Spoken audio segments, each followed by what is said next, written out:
তোমার বাড়িতে যদি কম্পিউটার থাকে তাহলে এটাকে অবশ্যই চিনবে। হ্যাঁ, ভিএলসি প্লেয়ার।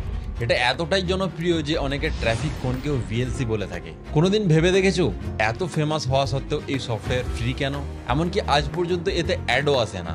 একদল ছাত্রের ছোট্ট একটা প্রজেক্ট থেকে শুরু হয়ে বিলিয়ন্স অফ ডাউনলোড হওয়া এই সফটওয়্যারের কাহিনী সত্যি ইন্টারেস্টিং। 1996 সালে প্যারিসের কিছু ছাত্র তৈরি করেছিল ভিডিও ল্যান ক্লায়েন্ট, যেটা আজ আমরা ভিএলসি প্লেয়ার নামে চিনি। তাদের সিম্পল লক্ষ্য ছিল এমন একটা মিডিয়া প্লেয়ার তৈরি করা যেটা যে কোনো ফরম্যাটের ভিডিও বা অডিও চালাতে পারে।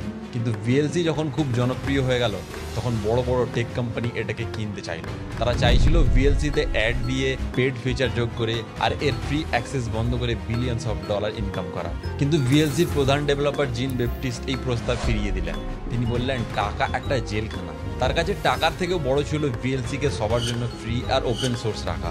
জিনের এই সিদ্ধান্তের জন্য আজ ভিএলসিকে আমরা সবাই ফ্রিতে ব্যবহার করতে পারি। নইলে হয়তো আমাদের ভিডিও দেখার জন্য টাকা দিতে হতো বা অ্যাড দেখতে হতো।